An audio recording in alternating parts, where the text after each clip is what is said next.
สวัสดีและสบายดีเด้อพ่อแม่พี่น้องนี่ติดตามทีมสีพายผู้หญิงการฝึกซ้อมเพื่อเข้าสู่การแข่งขันพี่น้องภาคสนามตัวจริงการฝึกซ้อมนี่ดำเนินการมาตั้งแต่วันที่16จนฮอดวันที่1พี่น้องวันที่8จะได้ยกย้ายไปที่สนามจริงพี่น้องลงแข่งขันตัวจริงติดตามไปทำกันพี่น้องเก็บภาพบรรยากาศให้พี่น้องได้เบิ่งได้ชมนี่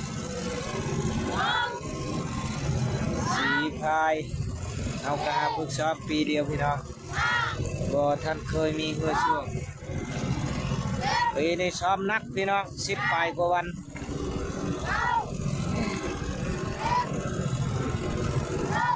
ใกล้สิสำเร็จผลงานเริ่มเข้ากันได้ดีแล้วพี่น้องเอ้ยอดทนพยายาม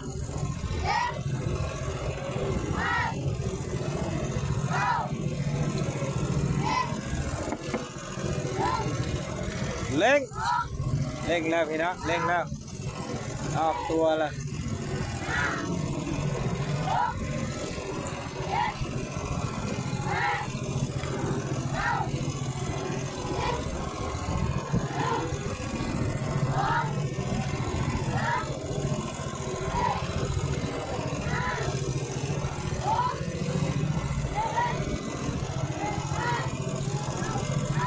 โอ้ไวดี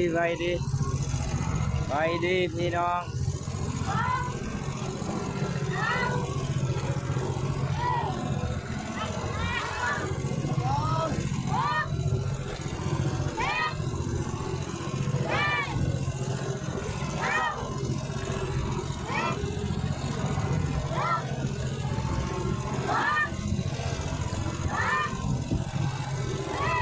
รอเมืองรอลุ้นเวลาเขาทั้งพี่น้องมันด้วยสิไปออกไปได้ดีช่ำใด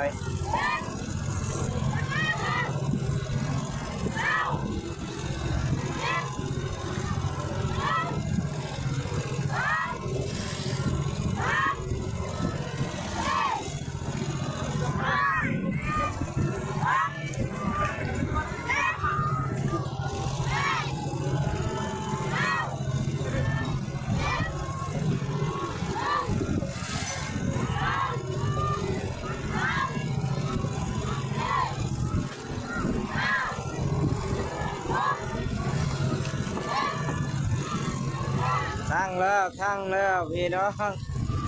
ออกไป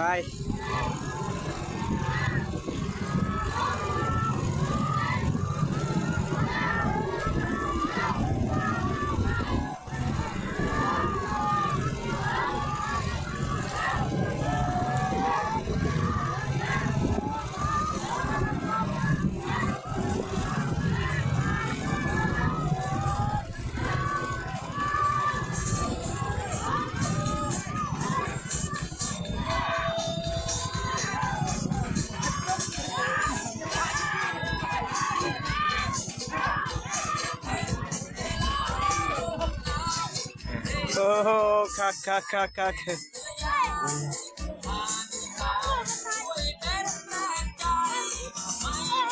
เฮ้น้ำท่วมเฮือนเดียว